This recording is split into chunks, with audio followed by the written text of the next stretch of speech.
Kuria wofici ya Harambee House huko kaunti-ini ya Nairobi kuria Minister wa ugitiri Kipchumba Murkomen araniria na andiki a mohoro tuthikiririe na njira ĩmwe kwa ĩmwe. Government of Kenya representatives who are really cutting across various ministries. The city governor who is present here and the stakeholders who are standing behind me who are from the public transport sector, which is really across the board.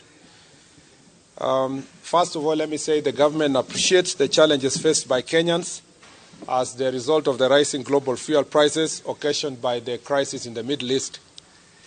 The government is also fully cognizant of its responsibility to protect Kenyans from high cost of living. In fulfillment of this responsibility, the government last month reduced VAT on petroleum prices by 8%. The government also utilized the Petroleum Development Levy to stabilize fuel prices. Despite these interventions, the prices still remain high.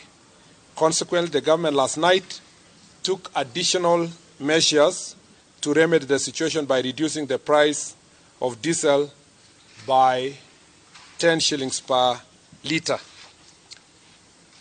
The government also took the same step based on the negotiations that took place yesterday to rationalize the prices of kerosene and diesel by increasing the price of diesel by 38 shillings to avoid adulteration as requested by the stakeholders in the transport sector.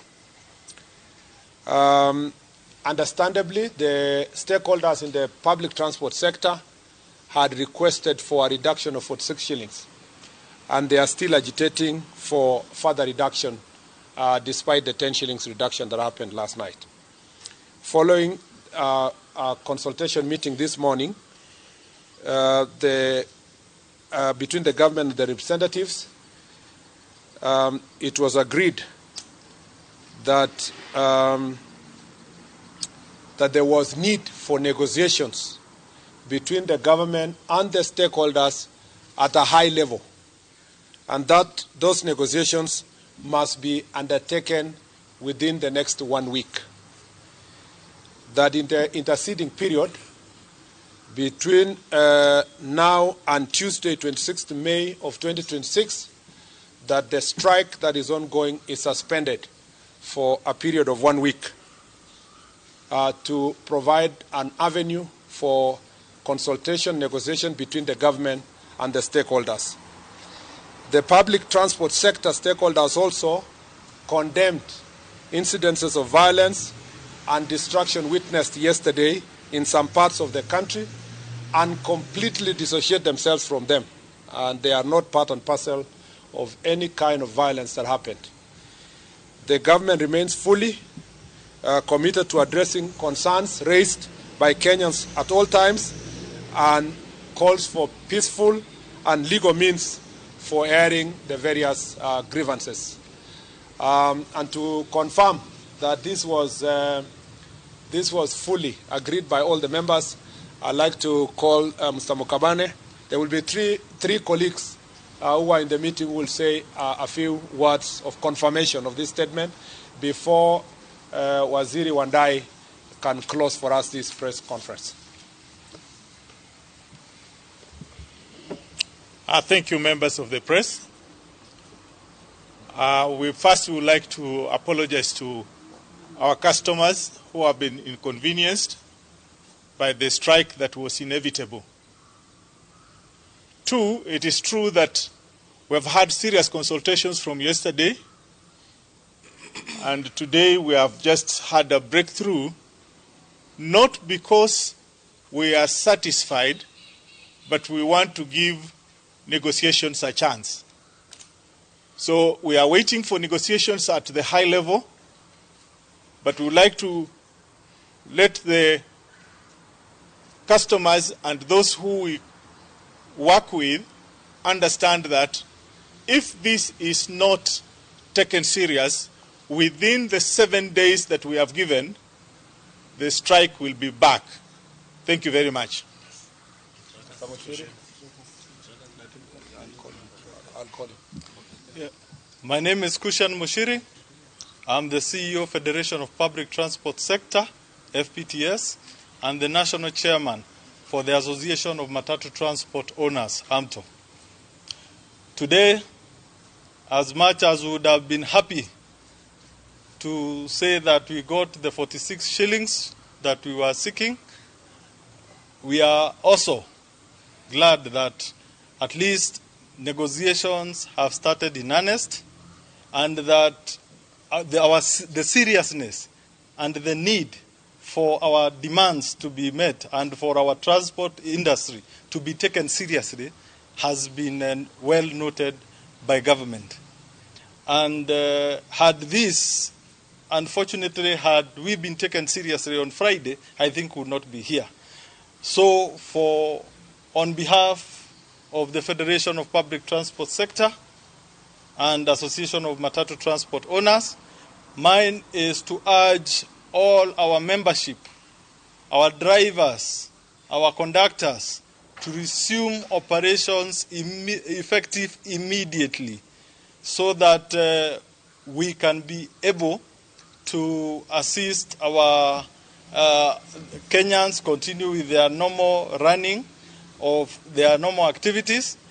But we want to assure our members that within the next 7 days, we shall have done the best of negotiations, and I believe by the time we come back here, we will come with a good solution. And I am happy our able Governor Sakaja is here and is our guarantor that this time the government will take us seriously. So, asante sana, Mungu wabariki. Okay, good afternoon, everybody. My name is Albert Karagacha. I'm the president of Matatu Owners Association. We want to urge our members, wherever they are, to go back to work. We've come up with something whereby next week, I think there'll be something coming up. So we urge them to go back to work. And we want to thank the government. We are going to work very closely, and we've agreed to form a committee which is going to look into other issues related to the transport sector, mostly on PSV, because we've been having so many issues on insurance, we've been having issues on traffic matters, corruption. So we thank the minister. We are going to work very closely with this office to make sure that we enable the transport sector to grow. Thank you. Let me say this. Let me start by confirming that indeed we have got the white smoke. We have had very, very candid deliberations with the leadership of the public sector transport operators since yesterday. Those deliberations have been concluded this morning, and I must confirm that they have been concluded successfully. As a matter of fact, due to the situation that currently obtains in the Middle East, and bearing in mind that Kenya remains a net importer of petroleum products, the government, conscious of the difficulties that the public continues to endure following the skyrocketing of petroleum product prices, has taken very, very deliberate measures.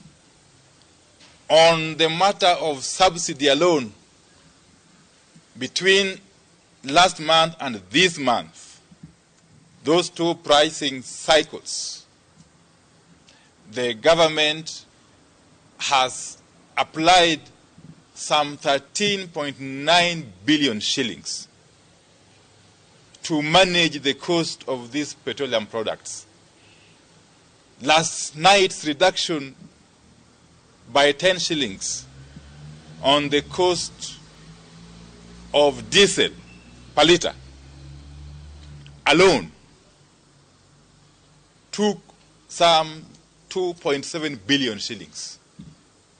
And therefore, That is a demonstration of the fact that the government continues